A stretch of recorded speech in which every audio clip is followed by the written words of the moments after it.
From KMUW Wichita. From Toronto, Ontario. And from Armilla, Spain. This is You're Saying It Wrong. Let's talk words.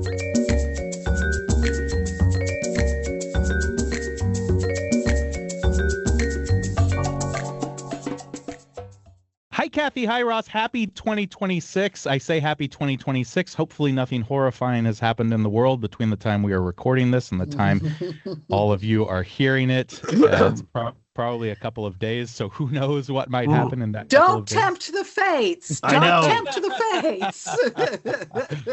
But 2025 is now in the rearview mirror, and we are bringing you one of our favorite episodes to do every year, which is to talk about the words of the year. Dictionaries, of course, bring out their words of the year. Various other outlets have their words of the year as well. It's always fun to look through those and to see if they really do capture the year for us. What would capture 2025 and capture and kill 2025? Maybe we shouldn't even do the show at this point because the words are awesome. I was like, do you want truth or kindness? Yeah. Well, where should we start? Okay, Kath, why don't we start with the letters we got? Okay, yeah, Tim, a while back, Tim from NYC, who writes in regularly, and we love you Tim. For that, Tim. I like it when you call him New York Tim. I wonder if he thinks of himself that way now. Anyway, he said, as we head into December, because he wrote this a while ago, he said, maybe you should stage a contest to guess what the word of the year will be, because he knows that every year we do, as we said, the dictionary ones. He said his own choice, at least among American dictionaries, is affordability. So thank you, Tim. And because of your suggestion, instead of just doing dictionaries this year, we did ask listeners to write in, and we got a lot of interesting responses. Some not as interesting as others, so I've got to be honest. But that wasn't you. Whoever's you listening right now, you were one of the interesting ones. Don't worry. Like Tim, a few other people did say they suggested affordability. And I've got to say thank you. Jessica from Toronto, Christopher, Jersey City, Max, Virginia, Hetty, and Liam, who I have no idea where they're from, but they also said affordability. Wow. But thank you. But then Ed in Vancouver, who I'm not sure we thought that he was from Vancouver, Washington, but he's from the real Vancouver in Canada. And he said this is his word of the year. I'm sorry, Vancouver is Seattle. Oh no, actually, it's just the article, Ross. I'm sorry, I'm gonna correct that. He didn't necessarily say it was his word. He thought we'd be interested to know the Canadian choice. Yeah, the Canadian choice was maple washing. Fletcher, you know what maple washing is, don't you? I'm just curious if you do. No, this is the first I've heard of maple washing. Okay, we were doing. Remember we did greenwashing. Yeah. So greenwashing is like making yourself look like you're ecologically friendly so that people will pay attention to that instead of all the other awful things you're doing. Right. So what would maple washing be in a Canadian context? Is this like, hey, the U.S. is being really terrible to us, so we are very Canadian, while with the other hand, you're doing something else like, I don't know, trading with the U.S. or something? You bet. And you see that all over. Maple washing is everywhere here. You see it like you're getting, let's say, like mangoes that are grown. Obviously, they're grown in Florida or wherever. I'm not talking about South American mangoes. Let's say Florida mangoes. So you get like a box of, and there's a big Canadian leaf sticker on it. And then you look and you go, well, we don't grow mangoes in Canada. And then you look and it's like packaged in Canada. I mean, it's not Canadian, guys. We know this, but that's what they don't grow them in Ottawa. Well, actually, though, we do have. It's interesting. We do have Canadian shrimp now. They have like these giant, like greenhouses. They grow shrimp and stuff like that. So we are getting more and more. So wait for mangoes. They're coming, but so far they're not. So. That's maple washing, and you see it all over the place. Little maple stickers everywhere. Shall we move on now to the big guys and what they picked? Yep. Sure. We had a number. We had a few other words of the year too. I think. Let's see. Someone who didn't give their name, named Jay, the initial was J, had resist. there were some others Yeah. sort of Oh, along those lines. we have. Okay, we have what we were intending to do is go through the dictionary ones, the big guys, and then we want to close with what our listeners, more listener ones, Mhm. and then our own. Okay. Oh, can I read you one? This from a listener named Russ, and I think it's a little bit of a joke. Said this is the word that he said he'd never seen or heard before, and it was strange and rare. A Petrusism. A strange and rare word, often with an obscure, supposable old Latin origin story and or purported ancient Greek pronunciation presented suddenly in surprise by language experts to confuse a public personality as they attempt to host a radio show and or podcast. I like love that. this I guy. like that. Clever Russ. Clever. I like Okay, that. I think he wins. That reminds me. Do you remember years ago? I forgot who it was. It called it the Petrus Way. Do you remember that? Which was like our weirdisms or whatever. Ross, you have competition now. I know. My God. Russ and Ross. Yeah. Okay, the first word is from Collins Dictionary. It's actually two words, and it's called vibe coding. Vibe coding. Oh, Yeah. interesting. This was really interesting because Kat, did you know this word? I mean, these two words until they came up or not? I did not. I know them individually, but I did not know the term vibe coding. I didn't either, and I thought like, boy, that's obscure. So I mentioned it to my son, and he goes like, "Oh yeah, vibe coding." And then I mentioned it to a couple of other people. They go, "Oh yeah, vibe coding." It's probably like if you're into computers or you're younger, is bigger, but basically it means that you ask the computer basically to code in natural language. And then the AI generates code for you. My son, incidentally, and his friend who's a coder both said it's not really that great yet because you don't say. Yeah. So I think I'm not great. So I think we can start and leave vibe coding right there for the next word. That's really well. Let's talk about it for just a second. It's really interesting that would be their word of the year. That seems kind of niche to be the word of the year. The vibe part, I would definitely get. Like if their word of the year had been vibes, right? Yeah, that would have made a lot of sense because people are always talking about what the vibes are. Like during the Biden years, numbers wise, the economy was good, but the vibes were bad, right? People felt like the economy was bad for them. And so the vibes, and so we're always talking about what the vibes are. What's this movie's getting by on vibes, the way it feels. It's just, it would have been interesting. I could have totally seen them use the word vibes as their word of the year. It's interesting to me that it's vibe coding. That seems, directed toward a very specific section.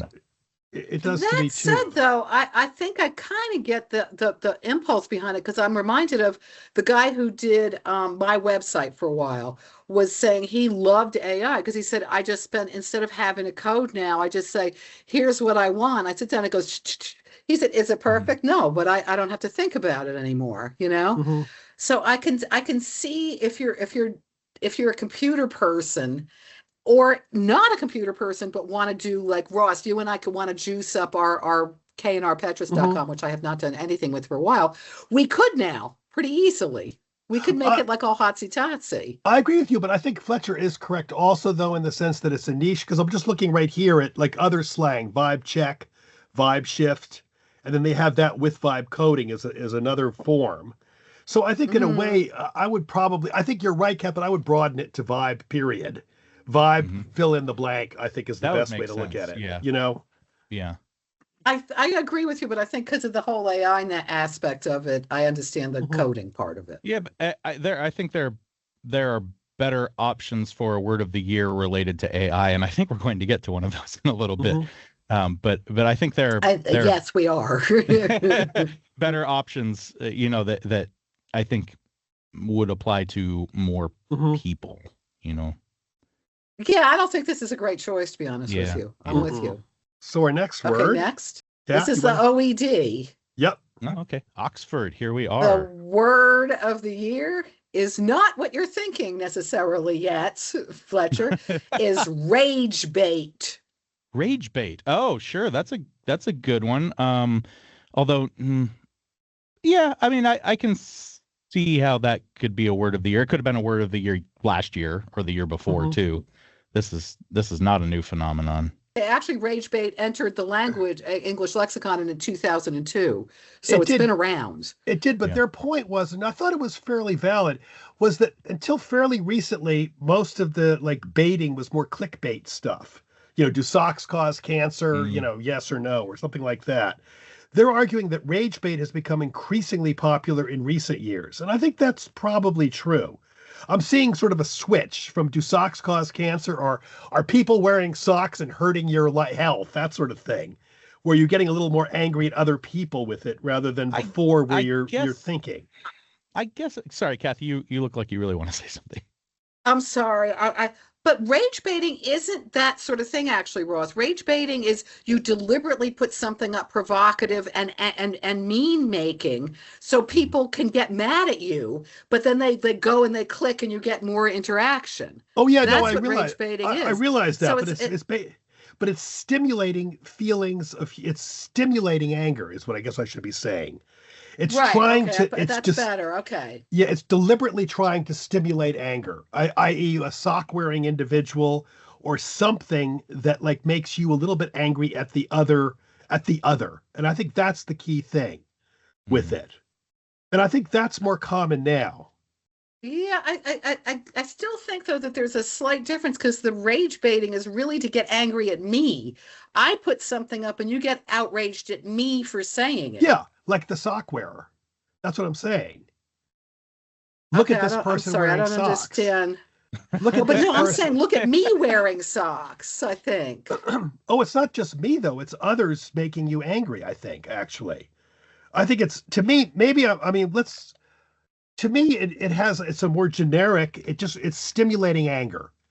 Is what Okay, I'll give you. I think I'm being deliberately because I'm saying yeah, you're right, but I'm saying yeah, I think you're right. I it's think you're right. I think provoking I'm being too anger or outrage. Look at those yeah. sock wearers. They're causing other I people think to the be in socks are trouble. throwing me. Yeah. Well, I love wearing socks, so no one better get mad at me for wearing them. Okay. No, but I think that to me, this generic, it's which is a sort of theme that we're getting into here. It's a generic anger inducement, and I think that has been. I do feel in recent years people are getting more and more angry, and I didn't feel that like 20 Mhm. years ago to some degree. I agree with you. I don't like this new thing where content creators are deliberately being offensive or provocative. They're doing it on Hmm. purpose, Yeah, knowing that you're going to go screw you. I completely disagree with you. right, And they Mm. don't care. right. Yeah, I don't Mm. like that. Oxford University Press does these are voted on by people. So rage bait was not Mhm. their choice. It won the Yeah, Yeah, okay. people voting. yeah. I want to make that clear. And they had a couple of Go others on, too. I Russ. thought were they had a couple of others that I think were also pretty good. Biohack I thought was interesting. Biohack. What is a biohack? Kath, you want to explain it? It's when you try to like fix in quotes yourself, like you try to like increase your longevity or whatever. You drink green drinks, you drink Oh. matcha, you eat like a restricted calorie diet. And Uh-huh. You're and and it's funny because we were talking a couple of years back, I think, about how we didn't like the word hack. Yeah. And biohack does seem to me to be like another word that I don't really like, but Also, doesn't whatever. doesn't a hack seem like a shortcut? And Yeah. is Mhm. doing all of these things to yourself really a shortcut? It seems like there should be just like a pill. I mean, like a pill would be a shortcut, but Well, I doing guess all it's like sorts. Ozempic or Yeah, something. I maybe don't that's a Yeah. biohack. Maybe that's a But biohack. I think it also is a trick. It can be also sort of a trick to make things better. Yeah. It's not just a shortcut. It's also kind of like, I'm biohacking, so I'm going to live forever because I take Yeah. vitamin C and, I I don't know, guess maybe. whatever. I think it fits. Okay, the next Well, word is aura farming. That I thought I was had never Aura. heard interesting. of this. Aura farming. What's the aura? I mean, I know what well, for example, rage farming, you could Hmm. extend the rage bait to rage farming. What's aura farming, though? I'm not sure I know. Okay, the definition that they use is the cultivation of an impressive, attractive, or charismatic persona or public image as a stylish influencer looking wistfully into the distance. So Okay. it's basically kind of like looking great online so people follow you, I guess. That seems to me to Yeah, be more it. sort of creating and cultivating an aura for yourself that's probably separate from whoever you actually are. Right. I I loved their description because they did a short list and they did their Instagram page. They had a digital campaign for each of the three words, and you could vote there. And for aura farming, apparently, they said the to-do list, you would ban fluorescent lighting, establish universal basic income for micro influencers, and teach people how to ride a bike without hands because, quote, nobody should have to choose between reading 19th century poetry and keeping their balance on two wheels.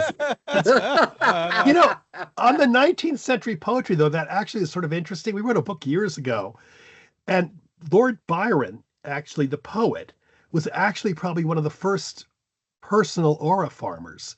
He actually cultivated his image of Mr. Romantic poet. Yeah. He would answer all of his letters. He would kind of like, he would make sure that when he was painted, the portrait was on the right side of his face, and he had this sort of look as a, great romantic. So I think maybe it's an old word that's come again. I don't think he called it aura farming, though. I don't think he did. No. Oh, you never know. Maybe he did. Maybe he did. Yeah. Okay, Merriam-Webster.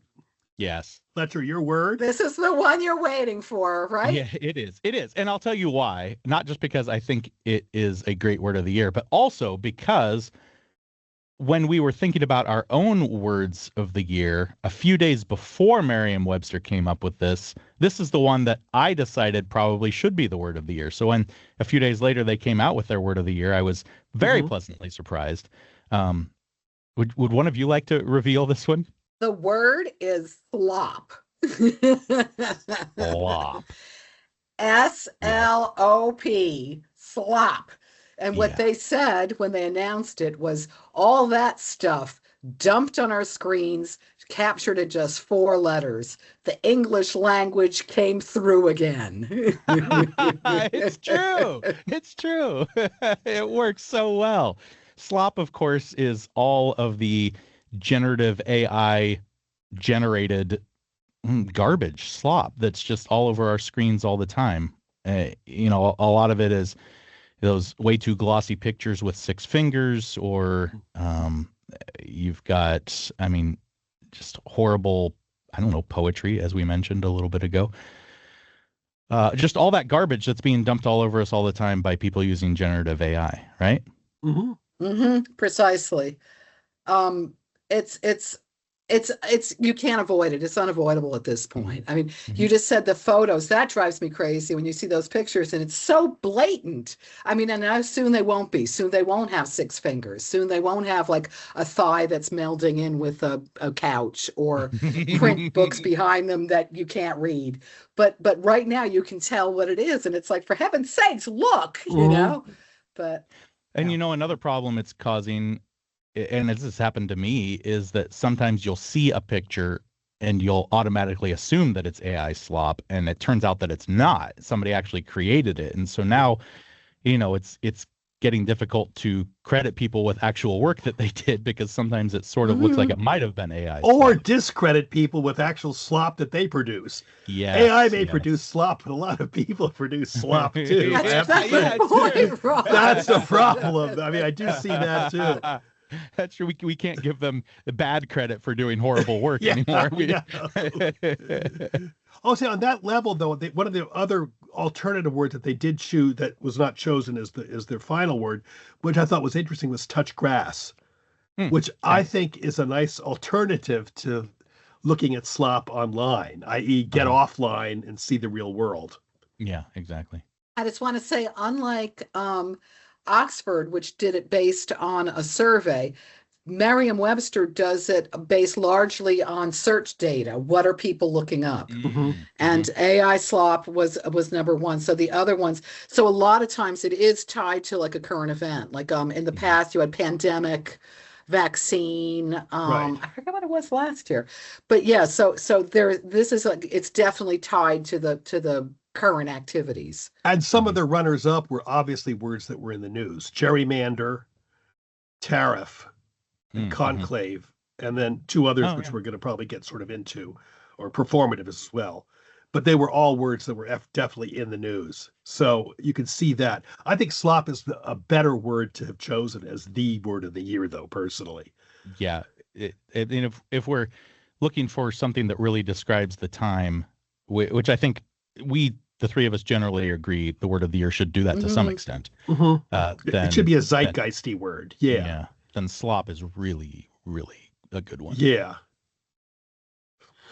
Next, I'll let Ross talk with this. Next is The Economist, and this is one I would not have expected. Well, No, I I don't know think if it you was would more have, Ross. political, actually. It was taco. Oh, okay. Yeah. And I feel that that was, Trump always chickens out. It's the Right. the short for. And to me, that's very political. I mean, it doesn't really, I remember when it came up Yeah. over the year, but then it kind of degraded into nothing. No one really talks about it anymore. Yeah. Yeah, I exactly. didn't feel, regardless of what you feel about, political stuff, I don't think this was really a good choice No, to I mean, me. if they had maybe chosen it during one weekend in, I don't know, June, just sometime earlier this year, like it's not a word that captures the whole year. You're right. It rose up quickly and flamed away, and then Yeah. that was that. Yeah. And I Yeah. think they were also It's a stuck on their name, economists, because another choice they had was debasement trade, Well, I which mean I that mean, that's Merriam-Webster. that's Yeah. buying assets like gold, and then you're because you're worried about stock prices going down, that the stock Yeah.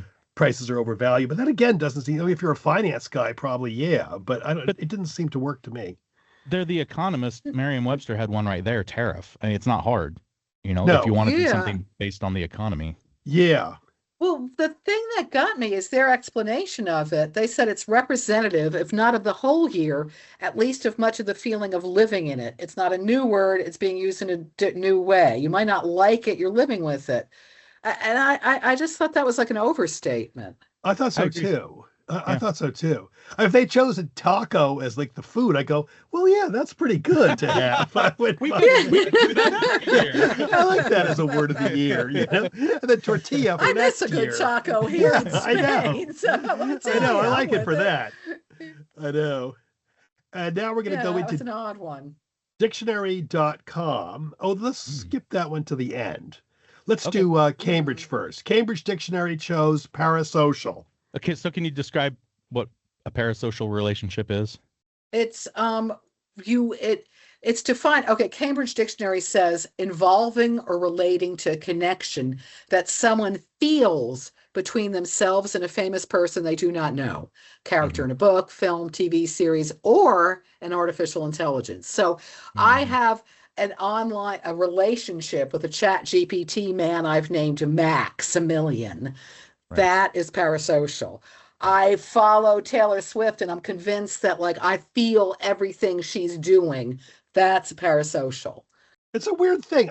Years ago, It's Kath and I went to a scary. bank, and by accident, Kathy took the banker's like No, we personal found it on the notebook. streets. Oh, did we? Is that it? I thought you took Yeah, it by I did not accident. take it. We Okay. found it. I But did it not. was weird, and we returned it to the guy, but it was a weird thing because he had like basically the thing was empty except for all of these stars, birth dates, anniversaries, and all of that. It was just like an odd, like he seemed to have a personal relationship with like 30 movie stars, which struck both Yeah. Kathy and Yeah, I it'd sort be of, like like Kathy and Robert me De is like, Niro. yeah, Jan 22. yeah. And it just was an odd sort of thing. I mean, I'm not sure that's quite parasocial, but it's kind of moving up there. Well, And I think he was getting ready for I it. think So, it yeah. is. I I think mean, it was the idea, like the phenomenon, isn't new, but it's probably way easier to make it happen now, just because we mhm, have so much information from famous people or from fake people yeah. or characters. We've got um posts, Instagram posts or whatever from all of these people and all of these um I mean, even people pretending to be fictional characters or AI, and it's just Mm-hmm. it's always there with their feelings or Mm-hmm. their heavily curated feelings, curated in the modern sense. And so I think it's probably just a lot easier for it to happen, and certainly on a larger scale. Yeah. But I mean, it's always been there. I was just looking at a Lucy ad, a vintage Lucy ad, and she's talking Mhm. about smoking old gold cigarettes and how she and Ricky love them because they don't have that after cigarette hangover or whatever. But I mean, we're basically in those days, you're buying a cigarette because your friend Lucy Hmm. Ricardo says you should buy a cigarette. And I mean, it is a Mm. slightly parasocial relationship even early, but I agree with Fletcher. It's now become almost really toxic at this point, I think. People Hmm. really feel a Well, relationship you with. see that with like people who, some of whom I know, who have like quote Facebook friends who are famous people, and they're not. It's like also probably more often than not, it's their PR team that's Oh, writing yeah, the writing in. Yeah, I Facebook, and agree. they have that thing about like, oh, I'm one of their top, like so and so, like, and you're like, Yeah, okay, yeah, it's no, not I saying agree. anything. I Like, know. bless your heart. I know. Whereas, of course, I have many relationships with many movie stars who always talk to me all the time. They want to hear my Well, opinions. you're That might different. be a Petricism. What was Yeah. that? Saying Taylor Swift, tell you need to listen to me. I sent her a letter telling her I Look, think you Tay, need baby. to. I told her to go out with what's his face. I just want that on a record. What's his face? You can tell how well Yeah, I I do in know. these things. Well, that reminds me, many years ago, I heard Madonna for the first time, and I thought, poor thing. I really think her You music's not told going me to. that. Yeah, I know. I can't go. That's Listen, that Madonna. poor thing can't sing. I know. I said, so I think so. Like, who's she? I said, or something like that. Great, Ross. I know. I know. Wow. Okay, our Okay. final big word of the year, which Kath and I had a little debate on, was 6-7. Fletcher. I fully support this. Was this the one you said from dictionary.com or was this from somewhere Yes, else? this is Yes. dictionary.com. Yeah. So anyone with children, at least of a certain age, and I do not have children of a certain age, and so I came upon this a lot later, I think, than a lot of people did. We'll know 6-7, Mm-hmm. and I love it. I absolutely love it. I asked my mom, who teaches middle school, if this was a thing that happened, and she was like, "Oh yeah, of course. Yeah, it's it's been going on everywhere. all year." So 6-7. Do you want me to explain it? Yeah, why not? Define Yeah. it. Okay. Because you Define can't it. define No. it. That's what I was going to say. That's a challenge of the century. Define 6-7, Fletcher. Yeah. So there is no 6-7 definition. That's Right. that's part of the fun. You may have heard kids yelling 6-7 Mhm. or just whatever, just 6-7, reacting to 6-7 in any way, saying it for no reason, yelling it for no reason. You guys probably have it in front of you where it probably came from. I don't have that right here. I think it was from a hip hop artist or something. Yeah, Skrilla. Yeah, that's who it was. Sorry. She said as if she knew. I know. And so this is just one of those things that kids do. Like it's kind of there to annoy adults because adults don't know what it means. It doesn't mean anything, or it can mean everything. I mean, it's every generation has this to some degree or another. We all have a thing that some sort of nonsense phrase or set of words that don't really mean anything, and we say it because that's what we're doing. That's what kids are doing, and I love it. I just think that's fantastic. And yeah, they had a little debate on this. We were looking at the words of the year, and they're all really pretty depressing. Rage bait, slob, parasocial. They're all kind of. And then this came up, and I was arguing, and I think I'm wrong. I was arguing this is sort of nihilistic. So therefore, it's another one of these kind of like, oh God. Oh, you think? Yeah, but wait up a second, because Kathy said, no, I think it's sort of upbeat. And then I went downstairs and talked to my son and two of his friends, and they all look at it as sort of an upbeat sort of thing. Like, yeah, for sure. We're sort of riffing on everything and we're laughing at it. So It's they're taking it, silliness. It's and like, they're come taking on, it, everybody. yeah. So they're taking it as upbeat, which I far prefer. I like the Mhm. upbeat aspect to this. Definitely. I definitely get the upbeat feeling from it. I mean, it's just fun, Hmm. and people are Yeah. having kids are having fun. Some adults are having fun. Some adults are outraged, which makes it even more fun, right? Yeah, That's the thing. Yeah, exactly. as a former kid, I once Yeah. was a Yeah. child, and I would like that. Yeah, so Yeah. I'm all for this word. I think this, Yeah. to me, if we're gonna have to choose, I'm gonna choose my not so good at the word of the year personally, but I like this one. If I have to like really choose a word of the year that I want to have, six Yeah. seven is it for me. Yeah. I love it. All right, baby. Good for you, Ross. I approve. Okay, I just have to do a quick rundown. I had a couple of other listeners. We had a number of them agreed with slop. We had slop Mhm. pickers, Mhm. Kayla, Kevin, Terry, the latter two, both St. Louis. A few people just picked AI. Sure. That was Zach from Brooklyn, Rich from Seattle, MJ from Wichita, your Hey. hometown. Then we're getting a little I depressing like this here. one. Yeah, Haiti in Virginia. I like this one a Katie, lot. Katie, Katie, we got to talk to you. Went full out. Her choice, existential dread. Oh, wow. Yeah. I love mean, not that. wrong, but Ooh. Oh, Ross, you want to do the follow up to Katie? Oh, Jersey City, which is our old haunt area, Dystopia, which I thought Uh-huh. was pretty good too. Sure. And then we had Tolerance, which were more hopeful, more of a wish than actually anything that happened this year. Someone Yeah. picked. Yeah. Yeah. And that's interesting because that reminds me, because I was looking up other things online too, and someone had like one of that type of word. I went, oh my God, shut up. Which got me, it's like, this is the zeitgeist if someone is like positive about stuff. So Tolerance, though, was another one. And then Resistance was also picked, which I thought was Mhm. pretty good. I liked the wait, Lou in Queens. Oh, I like this Lou one had too. written us Read it, about Kat. something else. Yeah. He said, I suppose I should pick 6-7, like all the articles seem to want me Yeah. to, but as a rugged individualist, I refuse. He said, instead, I think the word of the year, I thought this was interesting, I know, I should like it be too. diffusion. Diffusion. In spite of all of the mergers and media takeovers by a few monolithic entities, it seems to me that the old days of centralized entertainment or thought are over. Things are more diffuse than ever. I Yeah, thought for sure. that was I actually a like really that. provocative one. Mhm. Although Mhm. my word is exactly the opposite of that. That's so interesting. Oh, wow. Okay, let's do our 3 words. Ready? Okay, Well, we've yeah. Go. done mine. We've done mine. We know that mine was slop, so Okay, we'll leave the rest to the two of you.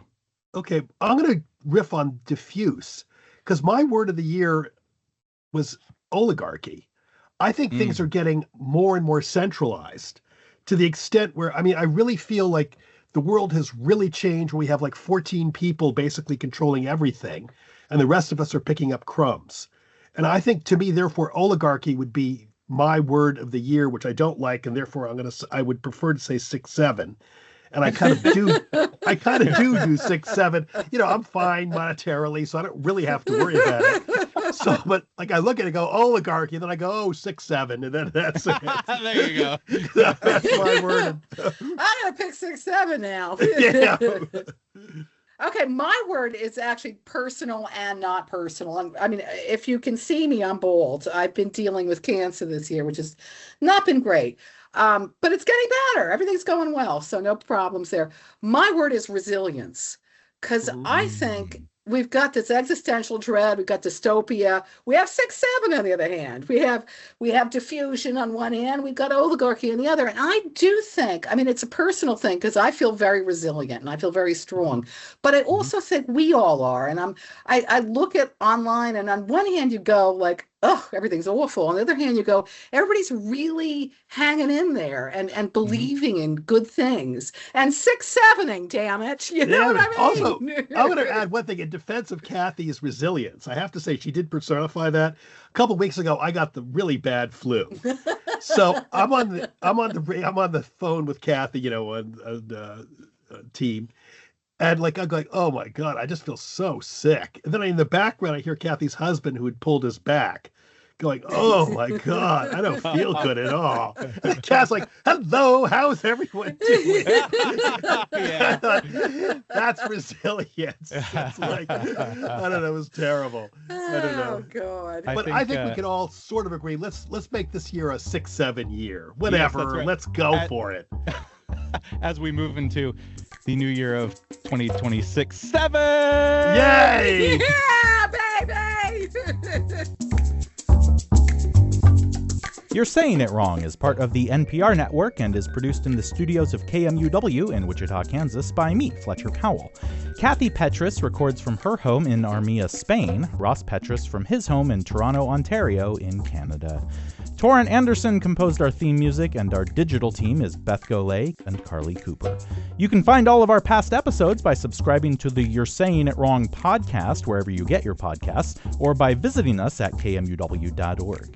If you have a question for Kathy and Ross, if you'd like to suggest a topic, or you just want to reach out, you can email me at powell@kmuw.org or email them at kandrpetrus@gmail.com. You can also email us a voice memo of you asking your question. You might get your voice heard on air. If you'd like to do the same thing by downloading the KMUW app, you can do that and just click the Talk to Us button. You can find all of Kathy and Ross's books pretty much anywhere you get books, and a handful of them are also available on audiobook, read by the authors themselves. Thanks for joining us. We'll be back next week.